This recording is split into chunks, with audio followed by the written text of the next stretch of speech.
Hello student. तो इस session के पहले हम लोगों ने पढ़ा था linear equation in three variable या फिर साइमल्टेनियसली सिस्टम ऑफ इक्वेशन को सॉल्व करने का हम लोगों ने देखा था matrix method. Now we will see the determinant method to solve homogeneous as well as non homogeneous system of equation. तो हम लोग सबसे पहले ये समझ लेते हैं कि नॉन होमोजीनियस क्या है और होमोजीनियस सिस्टम ऑफ इक्वेशन क्या है। तो देखो यहाँ पे a1x plus b1y plus c1z is equal to d1। Right hand side में ये d1 d2 d3 जो हैं ये सभी एक साथ जीरो नहीं हैं। तो इस तरह के सिस्टम को हम लोग क्या बोल देते हैं, non homogeneous system of equation. अगर राइट हैंड साइड में d1 बराबर d2 इजिकल टू d3, अगर ये सब के सब जीरो हैं तो उस केस में हम लोग ऐसे सिस्टम को बोल देते हैं होमोजीनियस। ओके, तो जब भी हम लोगों को जेई में क्वेश्चन दिखेगा, so first we need to find out which system of equation is given, either homogeneous और नॉन होमोजीनियस। अगर नॉन होमोजीनियस है तो हमारा अलग मेथड रहेगा और होमोजीनियस है तो उसको सॉल्व करने का अलग मेथड रहेगा। बहुत इजी टॉपिक है और जेई में 100% इसमें से क्वेश्चन आता है और मैक्सिमम क्वेश्चन के अंदर हम लोगों को सिर्फ एक डिटर्मिनेंट सॉल्व करना होता है, उससे हम लोगों का आंसर आ जाता है। ओके, तो इजी है और आता है जेई में, इसलिए हम लोग इसको समझना स्टार्ट करते हैं। तो देखो, सबसे पहले हम लोग non homogeneous system of equations को देखते हैं, जिसमें इक्वेशन कैसे लिखी हुई है, a1x plus b1y plus c1z is equal to d1 and a2x plus b2y plus c2z is equal to d2, a3x plus b3y plus c3z is equal to d3। ये बिल्कुल वैसा ही सिस्टम है जो हम लोगों ने मैट्रिक्स मेथड के अंदर देखा था। मैट्रिक्स के अंदर हम लोग देखते थे ए मैट्रिक्स। ए मैट्रिक्स को कोफिशिएंट मैट्रिक्स हम बोलते थे, जिसके अंदर एलिमेंट क्या क्या होते थे, a1 b1 c1, a2 b2 c2 and a3 b3 c3। अब वही मैट्रिक्स का हम डिटर्मिनेंट लेंगे तो उसको हम लोग बोलेंगे डेल्टा। तो इसकी हम बात कर रहे हैं, डेल्टा बोल देते हैं इसको या फिर क्या बोल देते हैं, डी। सिंपली हम लोग इसको डेल्टा भी बोल सकते हैं या डी भी बोल सकते हैं। तो ये a1 b1 c1, a2 b2 c2, a3 b3 c3 है। तो यहाँ कुछ नई बातें हैं जो हम लोगों को याद रखनी होगी। अब हम क्या करेंगे, इसके अंदर इसके बाद हम लोग कैलकुलेट करेंगे d1 d2 d3। इसको कुछ बुक्स में आप लोग ये भी देख सकते हो, dx dy dz, या फिर ऐसा भी हो सकता है delta X delta Y delta Z. तो हम नॉन होमोजीनियस के बारे में सबसे पहले पढ़ना स्टार्ट कर रहे हैं, जिसके अंदर हम लोग देख रहे हैं कि सबसे पहले डेल्टा कुछ होता है। तो डेल्टा क्या होता है, इक्वेशन के अंदर जितने भी कोफिशिएंट है उन सबसे बना हुआ 3/3 का एक डिटर्मिनेंट। ओके, यही डिटर्मिनेंट है जिसकी हेल्प से मैक्सिमम जेई में आए हुए क्वेश्चन हम लोग सॉल्व करने वाले हैं। ओके, तो delta one delta two delta three क्या होता है, तो डेल्टा वन के अंदर हम लोग सिर्फ चेंज करते हैं a1 a2 a3 मतलब फर्स्ट कॉलम, और d2 कैलकुलेट करने के लिए हम लोग चेंज करते हैं b1 b2 b3 and d3 के अंदर हम चेंज करते हैं c1 c2 c3 को।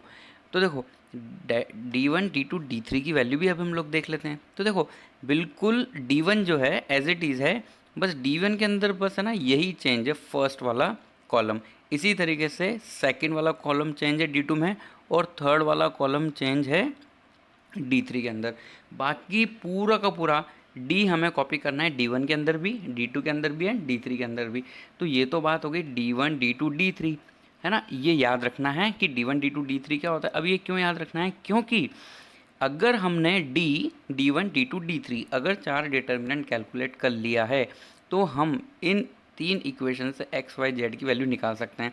तो जो x की वैल्यू आती है वो होती है d1 अपॉन x, और y की जो वैल्यू होती है वो होती है d2 अपॉन सॉरी x की जगह यहाँ पे क्या आ जाएगा, d यूज़ करते हैं हम लोग यहाँ पे, जो कोफिशिएंट मैट्रिक्स वाला डिटर्मिनेंट है। तो ये कितना हो जाता है d।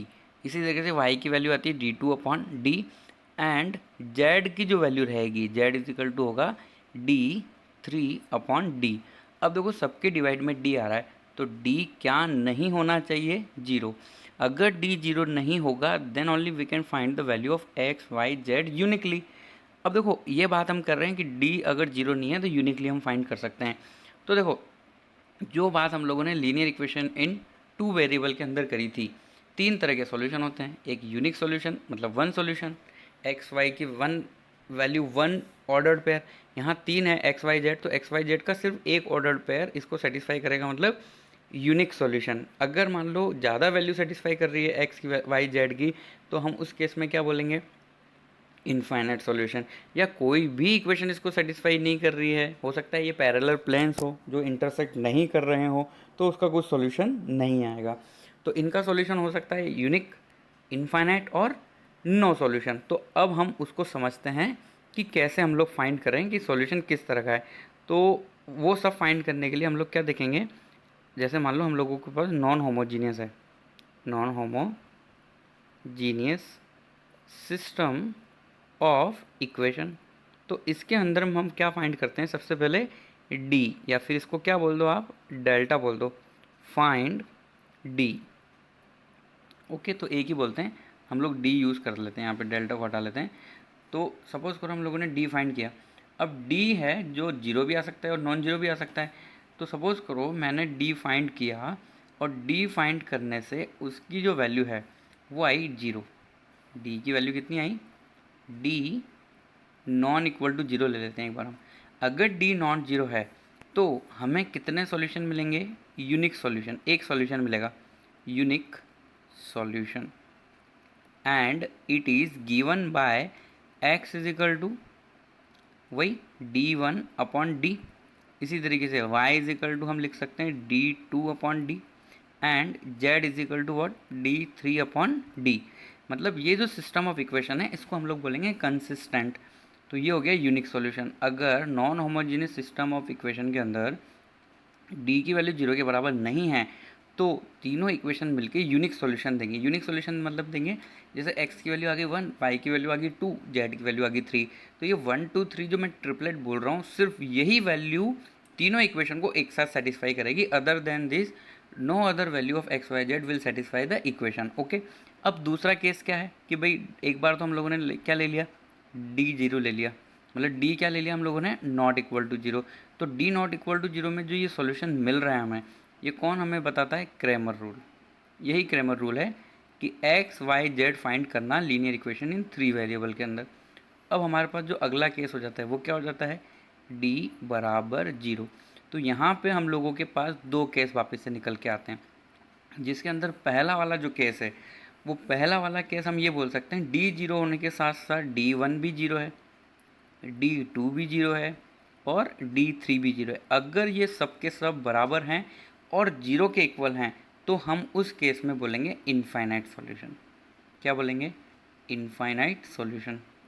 तो सभी जेई में आए हुए क्वेश्चंस को याद करने के लिए बस तुम्हें ये टेबल याद करनी है जो मैं बता रहा हूँ, और जैसे जैसे हम क्वेश्चन याद करते रहेंगे सॉल्व, तो ये भी हमें याद होगा। जैसे ट्रिग्नोमेट्री के फार्मूला फर्स्ट टाइम हमने पढ़ा था तो बहुत डिफ़िकल्ट लगता था, ऐसा लगता था बहुत सारे फार्मूले हैं, बट जैसे जैसे हम लोग उसको यूज़ करते गए वैसे वैसे वो फार्मूला क्या होता रहा हम लोगों के लिए ईजी। अब इसी तरीके से हम बात कर लेते हैं, ये तो हो गया हमारा D one D two D three is equal to zero. अब इसका डिफरेंट केस क्या हो सकता है, तो इसका डिफरेंट केस ये हो सकता है एटलीस्ट वन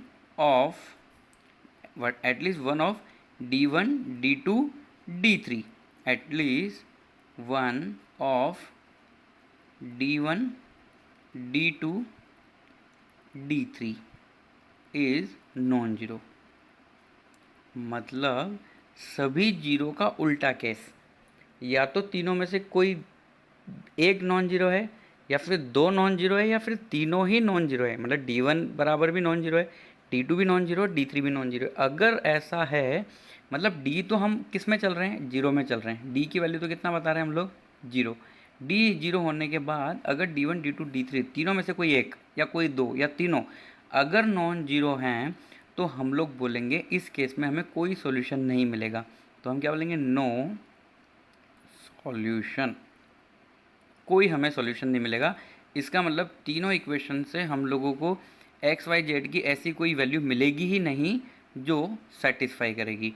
तो एक तो क्या हो गया हमारा यूनिक सॉल्यूशन हो गया, दूसरा क्या हो गया इनफाइनाइट सॉल्यूशन की हम लोगों ने बात कर ली है। इसी तरीके से क्या हो गया, नो सॉल्यूशन वाला केस भी हो चुका है। अब यहाँ पे हम बात कर लेते हैं कंसिस्टेंट और नॉन कंसिस्टेंट। तो देखो यहाँ पे हमें एक्स वाई जेड की वन वैल्यू मिल रही है और यहाँ पे हमें एक्स वाई जेड की कितनी मिल रही वैल्यू, इनफाइनाइट।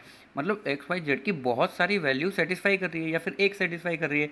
इसका मतलब जो सिस्टम ऑफ इक्वेशन है उसका कुछ ना कुछ तो सॉल्यूशन है, या तो वन है या इनफाइनाइट है। तो इस तरह के सिस्टम को हम लोग बोलते हैं consistent system.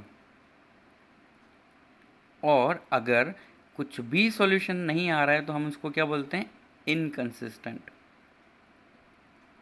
Inconsistent system of equation, system of equation. Okay, तो ये जो टेबल है ना इसको दिमाग में बिठा लेना ऐसा का ऐसे ही कि D not equal to zero मतलब यूनिक सॉल्यूशन, और डी बराबर जीरो होने पे दो बातें होती है, या तो इनफाइनाइट सॉल्यूशन या फिर नो सॉल्यूशन। ओके, तो मैक्सिमम केस में क्या लिखा होता है, एक इक्वेशन लिखी हुई होती है, हम लोगों को तीन इक्वेशन दी हुई होती है, हम उसको देखते ही पहचान लेते हैं कि राइट हैंड साइड में जीरो नहीं है, इसका मतलब नॉन होमोजीनियस है। नॉन होमोजीनियस होने पे हम डी निकाल लेते हैं, डी जीरो आ गया। ओके, अब क्वेश्चन के अंदर लिखा हुआ था कि अगर इस सिस्टम ऑफ इक्वेशन के इनफाइनाइट सॉल्यूशन है तो लैम्डा फाइंड करो, तो के फाइंड करो। तो हमें सिर्फ क्या करना है, डी जीरो करना है। डी जीरो मतलब जो इक्वेशन के कोफिशिएंट है उनको ऐसा का ऐसा ही हम लोगों को डिटर्मिनेंट में लिख देना है। अब देखो हम साथ ही साथ नॉन होमोजीनियस के साथ साथ क्या पढ़ लेते हैं, होमोजीनियस सिस्टम ऑफ इक्वेशन को सॉल्व कैसे करते हैं वो भी हम देख ही लेते हैं। तो सबसे पहले वही बात कि होमोजीनियस सिस्टम ऑफ इक्वेशन क्या था, अभी अभी हम लोगों ने देखा, वापस से हम लोग देख सकते हैं a1x plus b1y plus c1z is equal to zero, a2x plus b2y plus c2z is equal to zero, and last is a3x plus b3y plus c3z is equal to zero. अब देखो यहाँ पे है ना, तुम x is equal to y is equal to z is equal to zero रखो, तो first equation में क्या होगा, zero plus zero plus zero मतलब जीरो, जीरो बराबर जीरो। तो इस इक्वेशन का हमेशा एक सॉल्यूशन तो होगा ही होगा, और वो क्या है, x बराबर जीरो, y बराबर जीरो, z बराबर जीरो। तो वो बात हम नोट करके यहाँ पे लिख सकते हैं, not x is equal to y is equal to z is equal to zero will be always solution of this homogeneous type of system। इस तरह के सिस्टम में हमेशा एक्स वाई जेड की वैल्यू जीरो तो सेटिस्फाई होगी ही सही। अब हमें ये देखना है कि सिर्फ क्या यही वैल्यू सेटिस्फाई हो रही है या कुछ और भी वैल्यू सेटिस्फाई हो रही है। तो यहाँ पे भी हम डी, या जिसे तुम डेल्टा भी बोल सकते हो, तो हम डी की वैल्यू कैलकुलेट करते हैं। डी यहाँ पे वही रहेगा जो पहले था, a1 b1 c1, a2 b2 c2, a3 b3 c3। तो हमें क्या करना है पता लगाने के लिए, फाइंड d। अब d के बारे में दो ही बातें हैं, एक तो क्या हो सकता है कि d जो है वो नॉट इक्वल टू जीरो है, या फिर हो सकता है कि d की वैल्यू क्या है, जीरो है ना। इसके बाद जो है वो केयरफुली देखना है, एक है D not equal to zero, तो इसका मतलब हम लोग बोलेंगे ओनली एक्स बराबर वाई बराबर जेड बराबर zero is solution, solution of given system. System मतलब तीनों इक्वेशन एक साथ हम बात कर लेते हैं, उसको हम लोग सिस्टम बोलते हैं। अच्छा, इसी को हम लोग कुछ और भी नाम देते हैं, वो अभी हम लोग देख लेते हैं। तो d अगर जीरो के बराबर है तो इसका मतलब एक्स वाई जेड जो जीरो है वो तो है ही सही, और भी एक्स वाई जेड की वैल्यू है जो इसको सेटिस्फाई करेंगे। तो उस केस में हम बोलेंगे इनफाइनाइट सॉल्यूशन। अब देखो इनफाइनाइट सॉल्यूशन मतलब एक्स वाई जेड जीरो तो सेटिस्फाई कर ही रहा है, और भी वैल्यू है जो सेटिस्फाई करेगा। अगर सिर्फ एक्स वाई जेड बराबर जीरो ही सेटिस्फाई करता है तो इस तरह के सॉल्यूशन को हम लोग बोलते हैं ट्रिवियल सॉल्यूशन। ये वर्ड बहुत ध्यान से देखना है और टेबल के साथ ही लिखना है। ऐसा मैं इसलिए बोल रहा हूँ क्योंकि क्वेश्चन के अंदर तीन इक्वेशन दे दी, वो सीधा बोलता है कि ये सिस्टम जो है ट्रिवियल, ये सिस्टम जो सॉल्यूशन देगा वो ट्रिवियल है।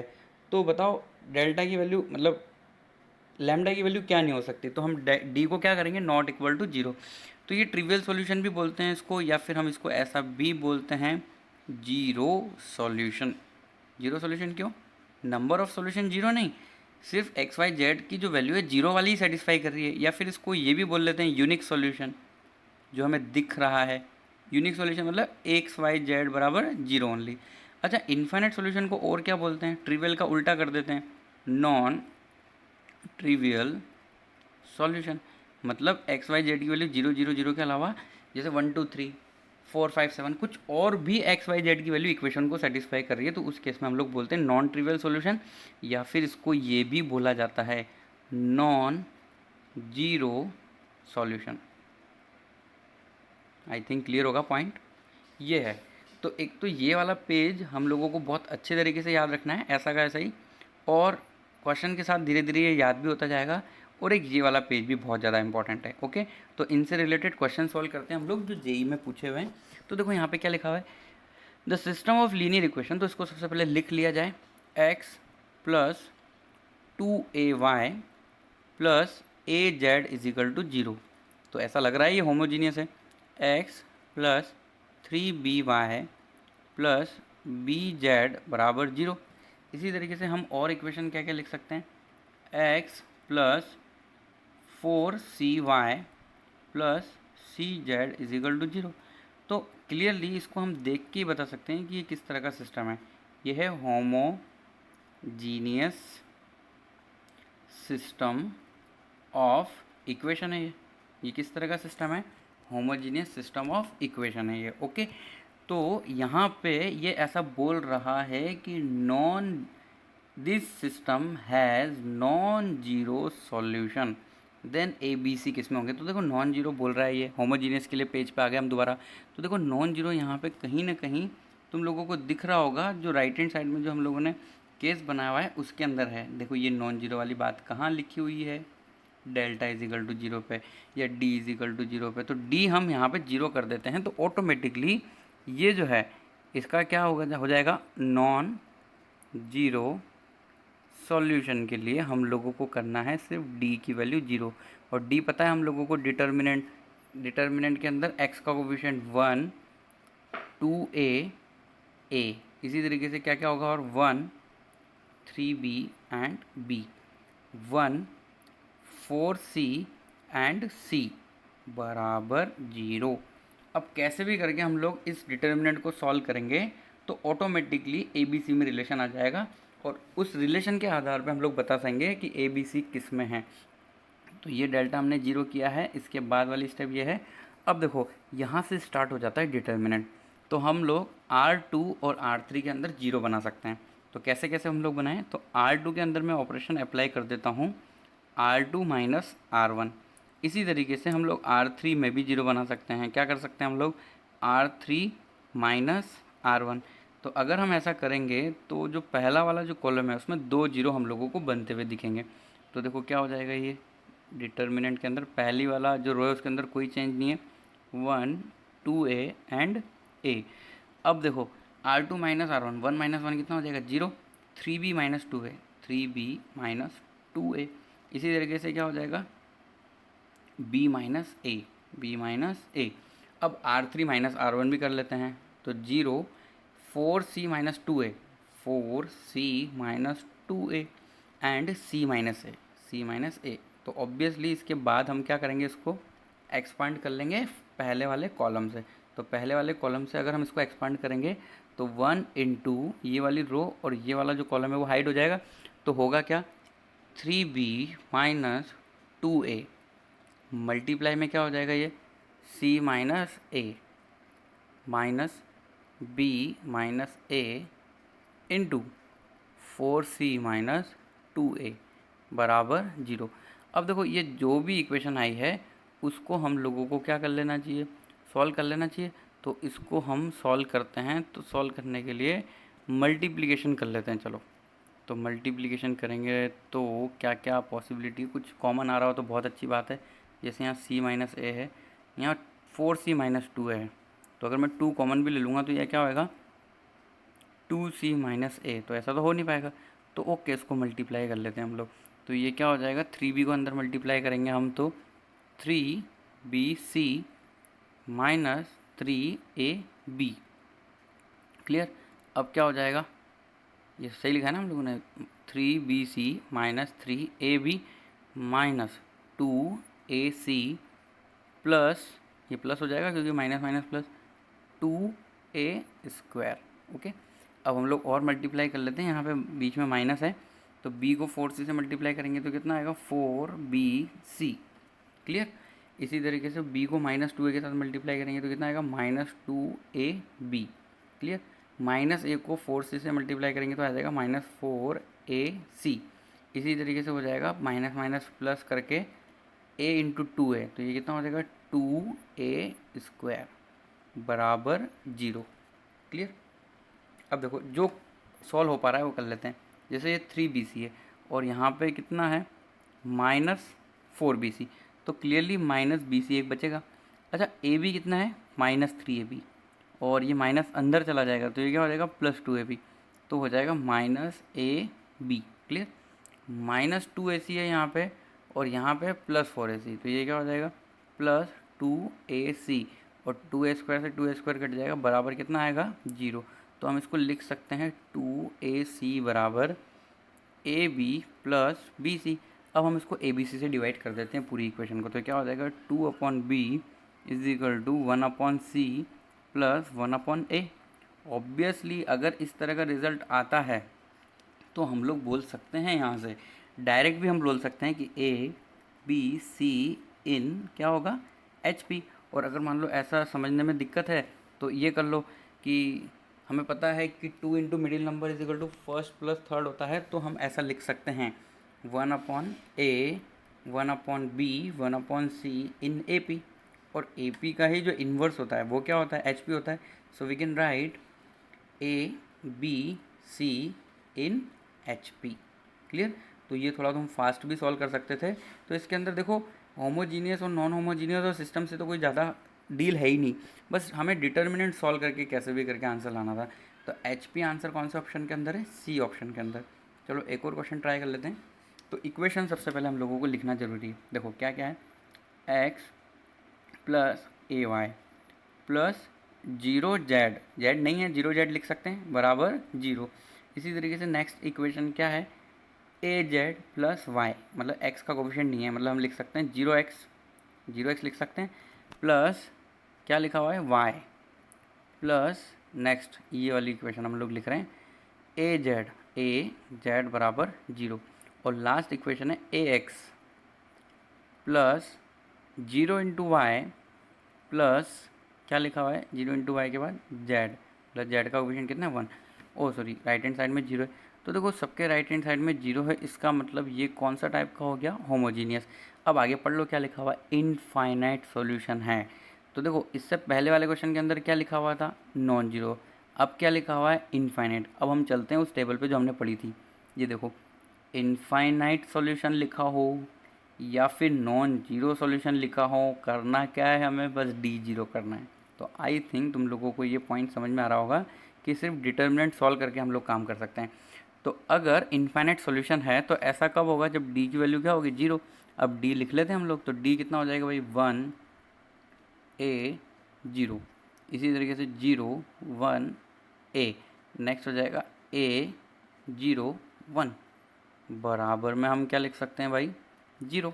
क्लियर। अब ये तो सिंपल सा डिटर्मिनेंट है, इसको हम सॉल्व कर सकते हैं, then the value of A। अब हम लोगों को इसमें कुछ नहीं करना, बस A की वैल्यू ही फाइंड करनी है।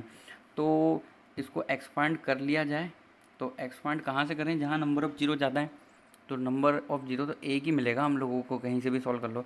तो मैं इसको R1 से एक्सपांड कर लेता हूँ। तो R1 से एक्सपांड करूँगा तो 1 के अंदर क्या लिखा जाएगा, देखो ये वाली रो और ये वाला कॉलम छुप जाएगा, 1 - A लिखने में आएगा। क्या लिखने में आएगा 1 - A नहीं आएगा, 0 इंटू A। फिर इसके बाद क्या हो जाएगा -A हम लोग लिख सकते हैं। फिर ये वाली रो और ये वाला कॉलम अगर हम हाइड करते हैं तो क्या हो जाएगा 0 इंटू 1 मतलब 0 माइनस A² बराबर 0। ओके, तो यहाँ से हुआ वह हमारा 1 और माइनस माइनस प्लस हो जाएगा, माइनस माइनस प्लस हो जाने की वजह से जो है 1 + A³ इज इक्वल टू 0। तो A³ इज इक्वल टू आ रहा है -1। अब A³ इज इक्वल टू -1 आ रहा है ना, तो इसका मतलब A³ A बराबर क्या हुआ हमारा -1 की पावर 1/3। तो अगर ए रियल नहीं होता ना तो हम ए को बोल सकते थे -1 माइनस ओमेगा और माइनस ओमेगा स्क्वायर, बिकॉज यहाँ पे ए रियल लेना है हम लोगों को, तो ए की वैल्यू हम यहाँ से क्या लिख सकते हैं, A is equal to -1। I think point clear होगा। तो अभी जो हम लोगों ने क्वेश्चन सॉल्व किया वो होमोजीनियस से रिलेटेड है। नेक्स्ट क्लास में हम नॉन होमोजीनियस भी कवर करने वाले हैं एग्जाम्पल के साथ। तो इसमें कौन सा ऑप्शन आ गया हमारा, option number A, non homogeneous plus JEE में जो आए हुए क्वेश्चन है उनको भी हम लोग डिस्कस